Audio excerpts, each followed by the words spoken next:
Fala, meu povo do rock. Então, se é clássico do rock que você gosta, é clássico do rock que vocês terão. Roda a vinheta. Fala, pessoal, de volta ao Papo Furado, canal esse dedicado ao bom e velho rock and roll. E hoje eu vou falar de um disco bem antigo, né? Um disco de 1978, mas que é um disco atemporal, um disco maravilhoso. Antes da gente entrar nesse assunto bem prazeroso, eu vou pedir a você que ainda nunca assistiu um vídeo aqui do Papo Furado. Então, vamos lá, por gentileza, se inscreve aí no canal, dá o joinha, aperta o sininho, esse sininho aí te garante você receber uma notificação de quando eu produzir um conteúdo, aparece para você que o canal Papo Furado tá com vídeo novo, beleza? E você compartilha esse vídeo, eu tenho certeza absoluta que você conhece alguém que gosta dessa banda perfeita, na minha opinião, que é o Queen. Banda que, infelizmente, teve ali sua trajetória interrompida depois que o maior vocalista de rock de todos os tempos contraiu HIV, numa época em que o HIV era uma sentença de morte. O Freddie Mercury morreu precocemente aos 45 anos, em novembro de 1991. Mas aqui eu vou prestar tributo à vida. E quando o Freddie Mercury, digamos que ele estava no auge aqui, eu acho que o Freddie Mercury sempre esteve no auge, né? Bem como o restante da banda, porque muita gente, muita gente. Quem não tem aquele conhecimento prévio do Queen, imagina que o Queen era uma banda solo do Freddie Mercury, lê do engano.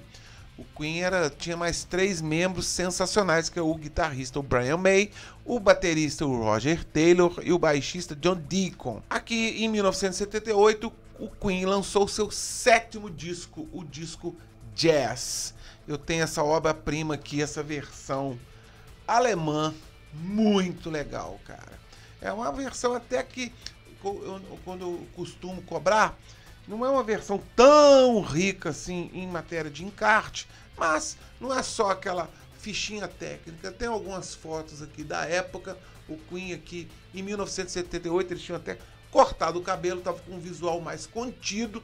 E tem aqui foto aqui eles no estúdio em 1978. Tá aqui o Brian May. Vamos lá, vamos falar um pouco primeiro das curiosidades desse disco. Depois eu vou entrar propriamente nas músicas, que pra mim é um disco perfeito. Porque o Queen, quando eles apareceram ali no ano de 74, eles confundiram muito a cabeça, principalmente dos críticos, né? Porque ninguém sabia rotular direito. O crítico adora rotular, né? Eles não sabiam se o Queen era rock, se o Queen era pop, se o Queen era jazz music. Eles não sabiam, porque o Queen, ele transitava de fato por todas as vertentes, né? Mas a gente pode dizer que o Queen é rock. Até pitadinha de heavy metal, de hard rock, o Queen chegou a orbitar. Mas enfim, cara, é um disco perfeito de rock. Olha só, primeiro vamos lá, vamos falar um pouco dessa capa, que foi o Roger Taylor, o baterista. Quando eu falo baterista, mas também o Roger cantava muito bem, canta, né? O Roger ainda está vivo e o Brian também canta, além do Fred. Pode ver que ele não tinha, eu acho que não tinha muito problema de ego, porque o Fred parece que de boa deixava os caras cantar. Eu não sei se alguém tiver alguma informação que isso dava uma certa rusga. Isso nem na filmografia, na Bohemian Rhapsody, chegou a dizer, né? Claro que depois, tanto é que aqui na ficha técnica, as músicas vinham mesmo com o nome do autor, né? E depois isso mudou ali nos anos 80, isso foi abordado lá na cinebiografia, e depois as músicas vieram como Queen. Não sei se isso chega a ser uma curiosidade, mas o disco marca a volta do produtor Thomas Baker, que produziu os primeiros discos do Queen, e nos últimos 2 discos antes desse, o Day of the Race e o News of the World, ele ficou de fora. e o Thomas Baker voltou a ser produtor desse disco, que foi o último disco que ele produziu. Falando um pouco dessa arte desse disco, o Roger Taylor, ele viu um desenho semelhante no Muro de Berlim. E nessa época o muro ainda dividia as duas Alemanhas, né? Eu tive a felicidade de tirar uma foto recentemente no Muro de Berlim. Hoje em dia ele é um souvenir nas ruas de Berlim. Vamos lá, ó, essa fotinha aí. É um local que te faz pensar, né? Enfim, essa arte o Roger viu lá e reproduziu aqui. Vamos lá, falando de uma música propriamente dita, a faixa Fat Bottom Girls. Cara, nessa época ela já foi meio massacrada pela crítica, porque eles até diziam que o Queen, a letra é do Brian, eles não estavam vendo uma mulher como objeto sexual, e sim como objeto. Eu já li uma vez que esse disco foi relançado e essa faixa foi cortada. Cara, eu sei que vivemos tempos de igualdade, mas também de cancelamento, né? Cara, isso aqui é uma música sensacional que faz uma alusão às mulheres gordinhas, né? Vamos colocar assim. Enfim, cara, aí fica por tua conta. Eu sou contra qualquer tipo de corte, principalmente numa obra de arte, numa música tão legal, né? Que tem um riff de guitarra maravilhoso, ou seja, uma música perfeita. Claro que a gente não podia deixar de falar do vídeo da música Bicycle Race, onde tinha uma porção de mulheres nuas andando de bicicleta, né, cara? A curiosidade foi que essas bicicletas foram alugadas e depois a fábrica cobrou da banda ou da gravadora que eles comprassem novos bancos da bicicleta. Eu acho que até eles tinham uma certa razão. Tanto é que um pôster dessa música, dessa cena das moças andando pelada na bicicleta, foi incluído aqui no disco, mas a versão norte-americana eles tiraram para evitar problema lá com a censura. Aqui na capa aqui tem uma alusão aqui das bikes, né? Ou seja, foi um clipe bem polêmico à época, colocar porção de gente nu, né, uma porção de garotas nuas pedalando na bicicleta. Mas a música também é igualmente sensacional. E uma última curiosidade que eu posso dizer assim, que esse disco foi muito mal recebido pela crítica, cara, muito mal mesmo. Eles chegaram a dizer que o Queen estava perdido e eles não tinham o menor cacuete para tocar jazz, cara. Eu acho que os caras se deixaram levar apenas pelo nome do disco. Então vamos lá, para te provar que essas críticas estavam erradas, eu vou passar aqui música a música e depois te convido a ouvir esse disco. Você vai ver que, cara, que é um...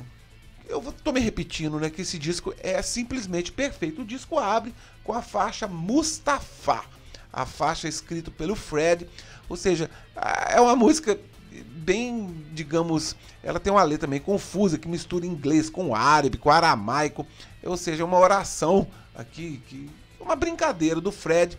Ela causa até um pouco de estranheza a primeira vez que você escuta, mas ela é muito legal, cara, muito legal mesmo. A segunda música eu já falei um pouco, é a Fat Bottom Girls, um rock and roll de primeira linha, cara, que rockaço. A terceira música, Jealousy, é uma balada, tem uma guitarra acústica linda, maravilhosa do Brian e a voz do Fred aqui dispensa apresentações. A quarta música eu também cheguei a dizer, é a Bicycle Race, música do Fred, muito legal mesmo. Ela tem até aquela buzina de bicicleta antiga, né? Cara, muito legal, música com solo. Ela tem um andamento diferente, mas é um rock and roll de primeira. Falando em rock and roll, temos aqui um dos maiores rocks do Queen de todos os tempos, que é a If You Can't Beat Them, composta pelo baixista John Deacon. A música tem um solo longuíssimo de mais de 2 minutos do Brian, ou seja, uma das músicas mais legais da década de 70, que também era executado nos shows que a galera ia ao delírio. Um rock and roll de primeiríssima. Depois, vamos lá, o disco continua com o pé no rock, Let Me Entertain You, ou seja, um rockaço composto pelo Fred Mercury, cara. O Fred compunha muita música de rock. Claro, o Fred era um amante do rock and roll. A próxima música, Dead on Time, é uma música do Brian May. Ela tem um riff muito bacana, muito pesado, cara. Uma das músicas mais agressivas do Queen. Ela se assemelha um pouco a Keep Yourself Alive, ou seja, rockaço de primeira linha. Saímos do rock, vamos para uma balada linda composta pelo John Deacon, If Only 7 Days, onde o Freddie Mercury passa por todos os dias da semana fazendo uma declaração de amor para sua amada.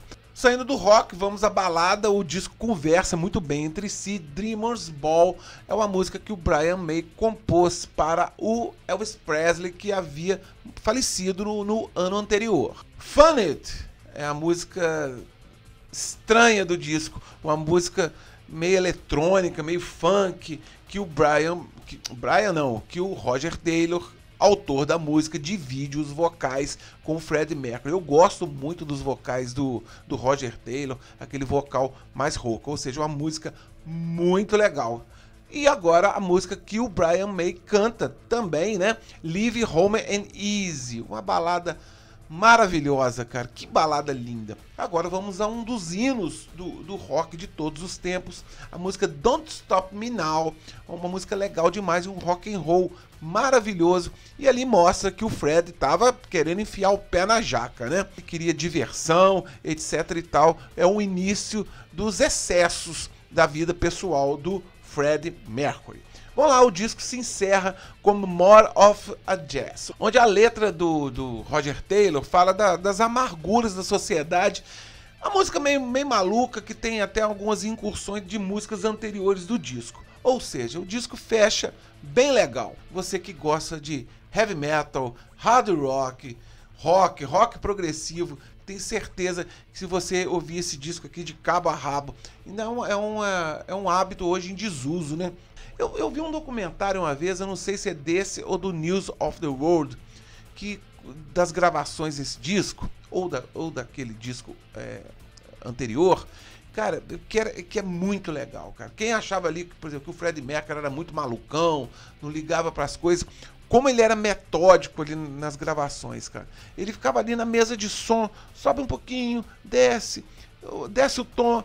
Cara, é por isso que depois o resultado era tão perfeito, porque os caras eram de uma abnegação absurda. Então é isso, Papo Furado, uma das missões é prestar tributo a discos perfeitos, e esse é Queen Jazz de 1978. É isso, viva o Queen, viva Freddie Mercury, um forte abraço, o Papo Furado fica por aqui.